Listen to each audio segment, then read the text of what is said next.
Alright, welcome back once again. This is part 2 of my 2022 manga year in review. If you're just catching this one, make sure you watch part 1 first, because I'm probably going to be talking about some of the same series. So the first thing I read in June, there was this new manga called Sensei's Pious Lie. I know that this one was made by the wife of the creator of Goodnight Punpun. And I've read the whole series now. It's only got 4 books. The whole thing recently got published in English. And I liked this one quite a bit. It has really low ratings on my anime list from what I've seen. But this is another one of those series where it's this kind of deep examination of interpersonal relationships. This one having a lot more to do with sexual relationships and kind of taboos and such that go along with that, as well as the different perspectives that different men and women throughout the series have of what their relationships should be and what their gender roles are or what their gender roles should be.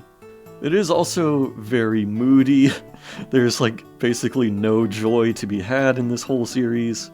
It's a very dreary outlook on the world, I kind of feel like, but not in a way that would make me say that the series doesn't work.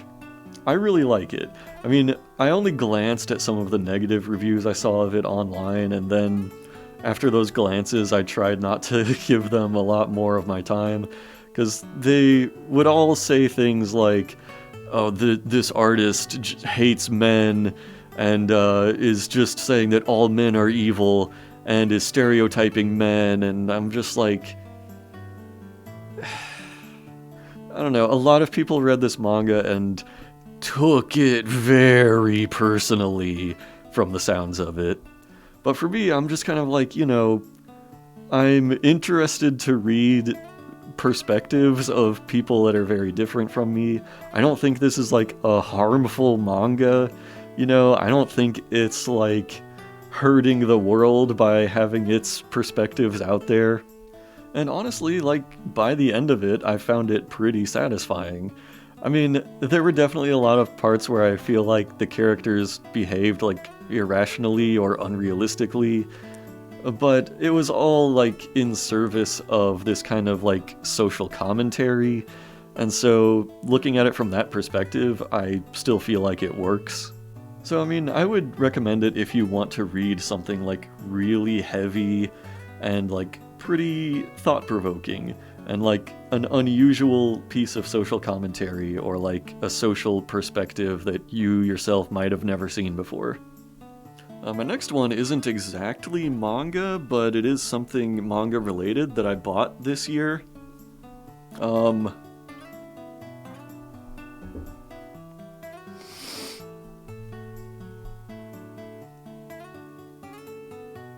Look, I just thought it would be really satisfying to read about things like the social and legal repercussions of... Look, I just think it's really cool sometimes to read about the taboo subjects of society and the things that most people are afraid. Look, I didn't just buy it because it's full of illustrations that I wanted to see or anything, and it is full of illustrations, but I'm just gonna move on from that one, I think. Just gonna put that one down here, I think, and move on. So another one that I collected in full this year was Fire Punch. I didn't bring every volume of it over to the desk here, but I do own all 8 of these now. I remember Fire Punch coming around to the Manga Cafe a few years ago, and I didn't really think that much of it. It really wasn't until I read Chainsaw Man and realized this is the same creator that I was like, okay, maybe I should give this a try. And basically I was hooked on this from chapter 1. I actually have already shot a video where I talk at length about Fire Punch. Well, somewhat at length. At a reasonable length about it, as well as several other manga. So I don't want to go into too much detail about it here, but I read volumes 3 through 8 in 2022. Actually, all of that was in June. because all of the volumes finally came back into print again. But stay tuned to hopefully see where I get to explore a lot more of my thoughts about Fire Punch in an upcoming video, which has been taking me a very long time to edit. So also in June, I read Monster, books 2 through 4. That would be like the perfect edition, as it's called in the US releases. I stopped at Volume 4 because then Volume 5 went out of print again as I was in the middle of reading the series. So, as of today, I still have not read beyond Volume 4 of Monster, but I am looking very much forward to reading more of that. I've been hearing for years what a masterpiece it is, and I now see what people are talking about. I love it. I have read 20th Century Boys by this artist also. So I'm very much looking forward to one day finally finishing Monster and then probably watching the anime too. That's another one that I am planning to talk at greater length about in a future video. And then, the last thing from June was Komi Volume 19. Now in July, I started the series Summertime Rendering, or Summertime Render as I think most people know it. The US release, for whatever reason, decided to call it Summertime Rendering. I don't know why. I don't think that really makes any difference to the title, but sure. That one, it's a pretty good recommendation for me. It's kind of a sci-fi horror type of story. It's kind of like a Invasion of the Body Snatchers type of thing, taking place on a small Japanese island. It involves people getting replaced with shadow versions of themselves, and kind of like the shadow race of people are trying to take over the island and replace all of the regular humans with shadow humans by killing them and replacing them. And that one comes as a solid recommendation for me. If you get the physical volumes, you get to read these great afterwords by the artist about like all of the video games he's been into and everything he's been playing, which is pretty fun. I think by the end of the series it kind of gets a little lost in the sauce. The sci-fi elements of it get a little convoluted for my tastes. I kind of had a hard time understanding what was happening by the end. But it has an anime that came out in 2022 also, and I'd like to watch that. Maybe it would make the story a little clearer. I don't know, but definitely a good pick if you are into horror series with a bit of a sci-fi element too. And then July was mostly continuations. Kaiju number 8, volume 3, Sensei's Pious Lie, volume 2, Ayumu 6, To Your Eternity, volume 17, which is where I am as of today. Those volumes are taking forever to come out. Dr. Stone 22, and then I read The Liminal Zone, a new collection by Junji Ito. This one was another short story collection by him, and, in my opinion, it's every bit as good as, most of the other things he's made. I will say, though, it was a little weird getting to the end of The Liminal Zone and kind of like reading his afterwords about it, because he seemed kind of down on this release. His afterword was saying things to the effect of, a lot of these were like ideas that I've been sitting on for years, but I never quite thought they were good enough to put out. But I wanted to put out another collection, so I was like, I guess I'll put these out. I don't think they're my best. I kind of feel like I'm running out of ideas, but I hope you like it anyway. Going into August, let's see, I read more of Summertime Rendering. Kind of funny thing about that series, volumes 1 through 3 came out in English like within a month of each other. It was a really weird situation that like almost never happens with manga. And so I thought it was going to just be a 3-volume series and like then be done. Turned out it was going to have 6 books in English. So I got to the end of the 3rd volume and I was like, this didn't answer anything, what's going on? Turns out I was only at the halfway point.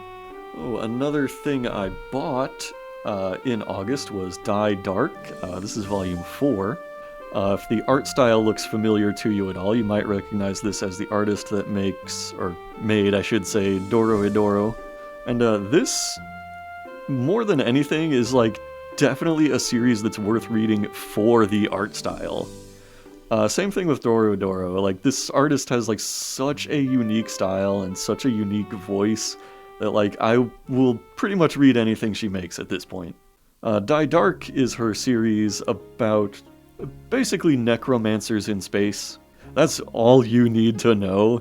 It's necromancers in space, and it's got an amazing art style. Like, I mean, just look at this color page that you get in the middle of the volume. Look at this. Look at this color page. It's so good. I need this page just, like, tattooed on my body. Also, I love that the releases for Dai Dark actually include the color pages. Dorohedoro tragically turns all of the color pages into black and white, which I think is a tremendous shame. But yeah, if you're not familiar with this artist or either of these series at all, basically they're really dark and gritty and just like about a lot of like absolute just hideous violence constantly happening in the whole world. Death comes quick for basically everyone. Death is an everyday part of life for everyone. Not only death, but just like wanton murder. And yet all of the characters have this really like upbeat and goofy attitude to themselves. Like they're just a bunch of like big dummies goofing around in space in this series. And just, you know, throughout the course of their daily lives, just horrific violence happens to occur constantly. But I absolutely love it. I knew as soon as I read Volume 1 of this series that I was going to want to buy every volume of it, and so far I have. There's only 4 of them out in English so far. That's another one where I unfortunately have to wait months and months and months between every volume that comes out. Let's see, after that, a few more continuations. Komi Volume 20, Frieren Volume 5. Oh, a new series came out in August, which I think is also going to be a buy every volume type of series for me. And that is Rooster Fighter here. If you have not heard of this series, I mean, it's pretty much exactly what it sounds like. It's about a character who is literally a rooster who fights demons that attack humanity. And I mean, look at the back, he's just literally a rooster. But he's just super strong and fights giant demons all the time. It's kind of like a deconstruction and teardown of shonen tropes in a lot of ways. Kind of a parody at times. But basically, like, when this first volume came into the cafe, I would flip through it and every single page I opened it up to was solid gold. So I knew that, like, not only did I have to read this, but I had to buy it. He's, the beak of the North Star. He's the one peck man. And so that's something I think you've got to read if you want to read, like, a parody or teardown of shonen series, but it's also, like, a legitimately good shonen series in itself. Once you get to Volume 2 of Rooster Fighter, which I, of course, read at a later point in 2022, it starts, you know, introducing side characters and other stuff like that, which are every bit as good as the main Rooster character in Volume 1. The end of Volume 1 actually introduces this hen character who has this, like, electric sword weapon, and she also uses that to fight the demons. There's just every single, like, twist and turn that this manga takes is hilarious and brilliant. I love it. Man, August really had, like, all kinds of things that were must-buys for me, because the next one, I'm wearing the t-shirt of it right now. Dead Demons Dededede Destruction. This is the new series by the creator of Goodnight Poon Poon. This is Volume 11 that I have right here, and Volume 12 comes out in spring of 2023. That's going to be the final volume. I'm definitely going to buy that because I have all of the volumes leading up to it. I might be making a full video about this series in the future, so for now, basically, like, it's kind of a slice of life sci-fi series where, like, an alien mothership invades Japan, and then the mothership just kind of hangs in the air there, and the invasion is not this, like, sense of impending doom, like the aliens are going to come out and kill all of us, but just this kind of, like, everyday mild inconvenience, where, like, most people's lives are not being threatened by it. And so it starts out as this very, like, funny, comedic slice-of-life story about these, like, goofball, high school, into college characters. But I will say, like, by about volume 9 or 10, it becomes this, like, page-turning sci-fi thriller. It became something I could not put down if I tried. So, very much looking forward to the final volume of that one. Some incredible things go down in volume 11. This was actually the 100th book I read this year, and what a book choice it was.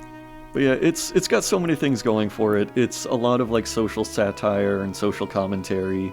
It's got a lot of comedy, it's got the fun, like, slice-of-life elements, and it's also, like, an amazing sci-fi thriller at the same time. So, if you've been sleeping on this series, like I think a lot of people have, highly recommend you finally get around to this one. Because, you know, we're gonna have every volume out in English in 2023, so it's as good a time as any to start paying attention to it. The rest of this month, the rest of August was just continuations of things I already started. Sensei's Pious Lie 3, Nagatoro 11, Orochi number 2, and Island in a Puddle number 3. Let's see, started off September with 4, just continuations. We got Witch Hat Atelier Volume 3, Uncle from Another World Volume 5, Dungeon Meshi Volume 11, Ayumu Volume 7. Okay, then we come to Creepy Cat. I read Volumes 2 and 3 of that one. That's a short series. It's only got 4 volumes in total, and I finished the 4th one as well this year. It's kind of a straightforward gag manga. It's about this cute goth lady who lives in an old gothic mansion, and the mansion happens to be occupied by this creepy cat who has supernatural powers and basically just pranks her and messes with her all the time. But, you know, they develop a bond as time goes on. But yeah, like I said, it is mostly a gag manga, where it's just like 4 panels where Creepy Cat makes something wacky happen. I don't know, it's not like a favorite of mine, but I like it because the character designs are cool, and it does have a plus of being a full-color manga, which is unusual. I think the creator of it is like Vietnamese or something. Like, the creator I know is not Japanese, and I wonder if that has something to do with, like, the layouts of the pages being odd. It's kind of, like, hard to know how to read it sometimes, because, like, you know, most of the time you read it right to left like you would a normal manga, but there were definitely panels where the character on the left is speaking before the character on the right, and it kind of will be, like, jarring to, like, read that when, like, clearly the speech bubbles were out of order. So I wonder if, like, that was just, like, an occasional error on the part of the artist, or if that had to do with the translators instead, or I don't know what the situation was there. It definitely seemed to fluctuate between right to left and left to right at times. But yeah, only being 4 volumes long, it's a series that doesn't overstay its welcome. It's just nice and short and sweet. I don't think it's even, like, the funniest thing in the world, but, you know, it was enjoyable. Let's see, Spy Family 8 and Summertime Rendering 5 were in September. Okay, so in September, you might have remembered in part 1 I talked about Dr. Stone and how its artist is, like, one of the best artists working in manga today, in my opinion. Well, in September, I read a whole series by him called Origin, and it's a pretty straightforward type of series. It takes place in, like, a kind of cyberpunk future where cyborgs are a big part of life. The main character himself is, like, a cyborg, or really, I guess he's more of just a robot or android, because he's, like, 100% machine. And he's very human-like and is trying to live in human society and live, like, you know, a proper human life. But he ends up getting tied up with a lot of, like, underground organized crime that also involves a lot of other robot characters. And it just has a lot of, like, long action scenes, And it's something like a little darker and more mature than Dr. Stone, but still just, this one was 100% worth reading for the artwork alone. Like I said, I was continuously being stunned by how good some of these illustrations were. Like, it's a pretty rare thing that I will think a manga is worth reading strictly because the artwork is so strong, but this is one of those rare series for sure. And, like, I'm really shocked that more people are not talking about Boichi and what an amazing illustrator he is. Also, I know that I almost exclusively read physical volumes of manga, but in this situation I was on a road trip out of town, so I was reading Origin on my tablet. I don't think it's even had a physical English release, so that was like not even an option for me. Now we're getting close to the end of manga that I bought this year. This stack is almost finished, but we've got Look Back by Tatsuki Fujimoto. This is another one where the reputation probably precedes it. This is the guy who made Chainsaw Man. This is a one-shot by him, and it is not a like action or fantasy or sci-fi or horror series at all, but instead is grounded in reality.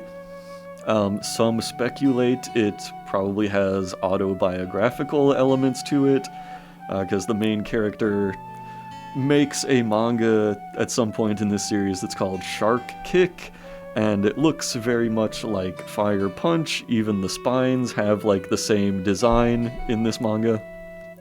But, you know, many people other than me have already talked about this one-shot, people who probably have a lot more brilliant things to say about it, but definitely a good recommendation. I had gotten most of the way through it while I was on break at the manga cafe, and I was like, yeah, I need to buy this one.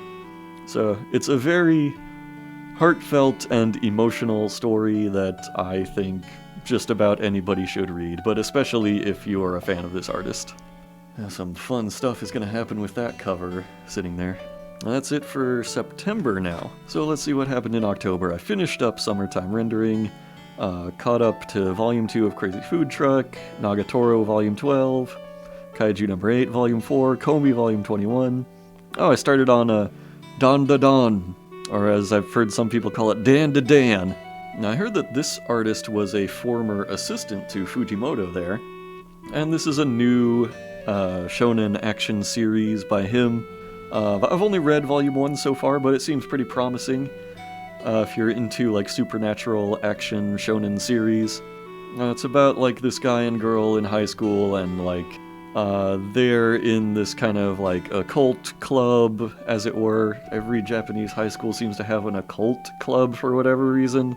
But like the guy totally believes in aliens, and he's trying to convince her that aliens exist.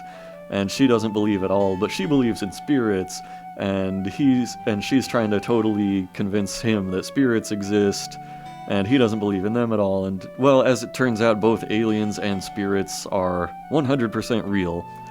And after they get tied up in the world of aliens and spirits, he in fact gets cursed by a spirit. They kind of get all tangled up in that world and have to fight a lot of aliens and evil spirits that show up throughout the series. That seems like that's going to be the premise from Volume 1, but it's very well illustrated. It's got good action scenes. I think, much like Kaiju number 8, this is probably one that's going to be like the next big thing. Would not be surprised at all if this gets an anime adaptation. So I would jump in on this one while it's still like pretty early on. Let's see what else. We had Witch Hat Volume 4, Dr. Stone Volume 23. I got another new one that I purchased here. This one was PTSD Radio. Volume 1 has finally come out in print in English. Now, I know this one started coming out like years ago. I want to say it was probably like the early 20-teens that this one was first publishing. And for a long time it was only available as a digital format. But it's finally got this physical release. I think Volume 2 is out like any day now. But this one is a really great horror series. I really loved this Volume 1. It kind of reminds me of Junji Ito at his best. But it has this really great way of like tapping into like primal fears that you don't really talk about very much. Like, just the idea of, like, you know, when you switch off the lights in your room and suddenly it looks like there's somebody standing there. PTSD Radio is a lot of scenes of, like, what if you saw a little hallucination like that, but actually it was real, and it was really spooky. So, I'm looking very forward to reading more of this. Also, a great thing about the physical volumes is, like, these parts of the cover are textured, so, like, this part that looks like a speaker actually has that, like, speaker texture to it, and the eyeballs have a little texture to them, and the teeth down there are, like, individually embossed. So that's a pretty great bonus to this volume. You also might have heard that the artist stopped making this manga because things that he wrote about in the manga started, like, eerily also happening in his real life, and so, like, for concerns of his own health and safety, he stopped writing it because, you know, what if? You know, might as well be on the safe side. So, I haven't caught up on this one, but it is on an indefinite hiatus, so just kind of, you know, keep that in mind if you're thinking about picking it up. I still think it's totally worth your time, though, just because it's got a lot of, like, short chapters that seem, like, very disconnected, and it's very good for the sake of those short chapters, but also as you read it, you start to realize that things are, like, a lot more interconnected than they seem at first. And then the last things that I started reading in October were... Well, first we got Dorohedoro. I didn't really start reading it in October. I started, like, volume 8 in October. I had started the series, like, the year before, but I've started, like, collecting the volumes physically because I love this series so much. I kind of talked about it a lot when I mentioned Dai Dark earlier, but it's one of those where just, like, I adore the art style. I love how the characters are so, like, lighthearted and goofy in this series where, like, death is a constant reality for everybody. I will say, though, if you are thinking about reading this series, and you should, I would try to read it pretty quickly, because coming back into Volume 8 after having read the first 7, sometimes it was hard to keep the plot straight. The story sets up some mysteries as early as the first volume, and it's like, some of those mysteries you're not getting any, like, substantial answers on until, like, 16 volumes into the series. And there are only 23 in total, so if you, like, take this series slowly and, like, really take your time on it, you might also end up, like, losing track of, like, plot threads and characters and stuff. So I would say keep that in mind if you're going to read this one. Personally, I would have been totally into the series if it was, like, more character-oriented and not so plot-driven, where it's just kind of like a slice of life of these characters who live in, like, a horrible, oppressive, violent world. And I think Dai Dark might be fulfilling some of that wish for me. Because, like, even if the plot can be a little hard to keep track of, the characters are all totally enjoyable. They're all so much fun. Every single one of them. There's nobody I don't love in this series. I even rewatched the 12-episode anime that Mappa made. I wish there would be more of that in the future, but I can see why there's probably not going to be. I think it was very unfortunate that they decided to go with so much CGI in the anime, but so much of, like, the craftsmanship that went into the art in general of that anime is just, like, so beautiful. You look at, like, any given shot of it and just, like, even the background art is just, like, stunning. You'll see some background illustrations that are only on screen for, like, 2 or 3 seconds and then they're gone forever, and you're just like, it must have taken somebody so many hours to make that. Just absolutely gorgeous artwork, both in the anime and in this manga. But like I mentioned with Dai Dark, it is unfortunate that there are clearly some color pages that got converted to black and white in the printing process here, so we don't really have a way to see those color pages in English, which is a real shame. And then another series that I have been reading, I actually own the whole series physically, is Demon Slayer. Everybody knows about Demon Slayer, I'm sure, but I started reading it for myself for the first time in October. Currently, this is where I am right now. I'm on volume 16, about to finish the whole series. I just thought it would be fun to read ahead and, see what's going to happen in the rest of the anime, because until this point, that was all I had seen. They do a fantastic job with the anime. I mean, you probably know Demon Slayer already. It's a pretty standard shonen series. Main character's whole family gets killed by demons, except his sister, who became a demon, and he's trying to find a cure to make her not a demon anymore, and also trying to kill all of the evil demons that he has to along the way. I started reading it, partly because I kind of feel like the anime maybe drags things out a bit.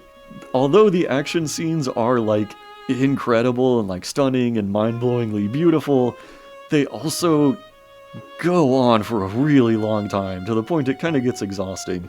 Sometimes you just want to, have the fight done with and keep on going with the story, and so that's kind of the enjoyment I can get out of reading it. Sometimes, a fight scene that takes a whole episode of the anime only takes, 5 pages here, and I can read it in, 5 seconds because there's, no dialogue at that point. Well, November was mostly continuations. I think I only had 4 or 5 new notable things on here. Let's see, Nagatoro number 13, Dorohedoro 9 through 12 was in November. Okay, so here's the last one that I actually bought for myself this year. It's another brand new series. It's called Candy and Cigarettes. I was just kind of drawn to this one by the title and the cover art. I thought it was pretty fascinating. This is another one where one of the main protagonists is an older character. It's a guy who was a retired bodyguard, I think, and he's got a grandson with a rare illness, and he has to raise money for him, so he ends up taking some hitman jobs on the side, and he ends up as the unlikely partner of this girl who is a, child assassin. I don't mean she assassinates children, I mean she is a child and she assassinates adults. But I think I'll be reading more of this one. Volume 1 went pretty well. The thing that I was worried about in getting into it was I hope they're not trying to do a lolly thing here. And after reading Volume 1, I don't think that's really the case, except for directly making a reference to the movie Lolita and calling it out. Other than that, I think it is more of just a modern noir type of story. It's got, some amount of comic relief to it, but also you kind of learn about the very serious trauma in these characters' pasts. And I know that it is a finished series in Japan, but it's only just now starting to get released in English. I think Volume 2 might already be out, or might be coming out any day now, so I'll need to be looking for that. But yeah, no idea if this one's gonna have any kind of anime adaptation or anything like that, but I enjoy this one pretty well so far. Yeah, it kind of reminds me of that movie Leon, or The Professional. I never know what that movie is called. I see it referred to as both titles. It has a tone kind of like that, where there's some levity to it, but it's also a serious story about hitmen and underground organized crime and assassinations and stuff like that. So looking forward to more of that one. What else? We got Demon Slayer, volumes 2 through 5, Island in a Puddle, number 4. Read Black Paradox by Junji Ito. Another new one of his that came out this year. This one was actually not a short story collection, but a continuous story, but it's only one volume that's maybe a little over 200 pages long. It's also not brand new to the world, it's just kind of new to English. I think it originally came out around 2009-ish. But this one was actually really good. It's something that I'm surprised never came out in English in print before. But it's pretty good. It has to do with this suicide pact group who, go to kill themselves one day, and they all realize that each of them has like a doppelganger in the world, and through some weird supernatural means, like, some of their bodies start to produce this like never before seen gemstone, and they like try to figure out a way to like capitalize on that. I don't know, it's really weird and hard to describe, but the body horror and just like overall horror in general of this series is on point as usual. I would say it's one of the better Junji Ito stories. And let's see, after that I read the final volume of Creepy Cat. I tried another new series called Blue Box. I heard from someone on the internet that this is like an amazing like youth romance series. It's also very much tied to sports. The main guy and girl are a player of badminton and basketball, respectively. Volume 1 introduces this situation where, through various life circumstances, this girl is going to end up living with this guy. Very unexpected for him, who has a huge crush on her. And so it's very much about, both of them trying to do their best at their individual sports and kind of like reconcile like the very idea of a romantic relationship at the same time. So far, he has not even told her that he likes her. Maybe she likes him too, who knows? I don't know, I'll probably read more of it, but I'm still kind of on the fence as of Volume 1. See, after that, Rooster Fighter 2, Freer and 6, Sensei's Pious Life 4. I read Beyond the Promised Neverland, which recently came out in print in English. I was a pretty good fan of Promised Neverland, at least of the manga. That's another one I'm going to talk more about in a future video, but the anime adaptation, if you haven't heard, completely butchered everything in Season 2, which was a big shame. I have a theory for how that happened, which I intended to put in the other video that I already shot, so I'm just going to take the opportunity to put that out here. I theorize that for whatever reason, through whatever circumstances, the studio that was adapting, making the anime, probably couldn't secure a contract to make any future seasons of the series, so I think they just said, the hell with it, and just, scorched the earth. They decided to, skip huge chunks of the manga, and then still arrive at the actual ending of the manga. So, not only did they, make up a bunch of bullshit along the way, but they still spoil the ending for people who might have still wanted to read the original. So, you get, the absolute worst of all worlds if you watch Promised Neverland Season 2. So, I don't know. Maybe one of these days we'll get the Promised Neverland Brotherhood, and they'll adapt the story as it was meant to be. I don't know. But the manga is always there if you want to read it. It's a good manga. Solid recommendation. But Beyond the Promised Neverland, which is what I actually read here, was really more of just a short manga collection by that author and artist team. And they were pretty good. It's a pretty good collection of short stories. I would recommend them. It's called Beyond the Promised Neverland because the final chapter in that short collection is basically a Promised Neverland bonus chapter that kind of shows you what happened to the characters after the final chapter. Just kind of if you like these characters and you want to see a little more of them, it's a nice little epilogue to that story that I found pretty enjoyable. I think that much is worth reading, if not the rest of the stories in the book. December is still ongoing as I'm making this video, but I don't think there's going to be a lot of new stuff here. Mostly this month I've been continuing Demon Slayer and Dorohedoro, or at Volume 22 of Komi, or at Volume 3 of Orochi. So the last new thing for December that I picked up was this series. It's being localized as Go Go Loser Ranger. I think a lot of people on the internet knew it as something like Reject Ranger. This one was pitched to me as Super Sentai meets The Boys. It also had an anime trailer just recently come out. I finished Volume 1 of that, and I'm going to finish Volume 2 of it in probably the next couple days. But I'm also not sure if I'm gonna, like, continue the series. I'm not, like, that into it. So when it was pitched to me as Super Sentai meets The Boys, I think what it borrows from The Boys is really just this idea that what if the heroes are actually bad? It doesn't seem like it's going to have the kind of, like, hyper-violence and, like, nihilism that The Boys is known for.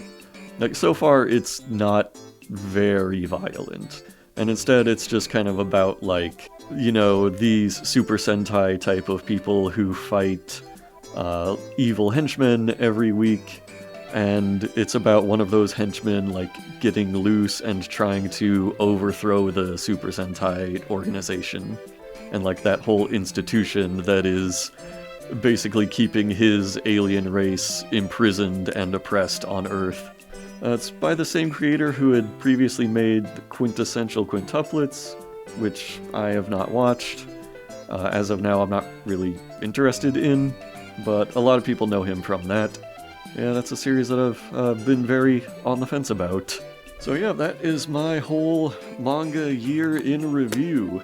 I think in the future I would like to do more of these, but I would probably do them like semi-annually, or would it be biannually? I have no idea how that works. I would do them like a summer edition and a winter edition every year, is what I would like to do to make it a little more manageable. Well, yeah, if you have any thoughts about any of these series that I've been reading, feel free to let me know in the comments. Let me know what you've been reading or what you're looking forward to reading next year. Here's some possibly people who supported me on Patreon. I don't know, I haven't looked at it in a long time to see if anybody's actually still giving me $1. But if not, then hey, I have a Patreon where you can give me $1, and if you do that, I will put your name on the screen right here. Anyway, thanks for watching. Stay tuned here for a lot more manga videos, hopefully coming up in 2023. And I will close this out with our dog Charlie. We'll ask him what his favorite manga of the year was. Take it away, Charlie.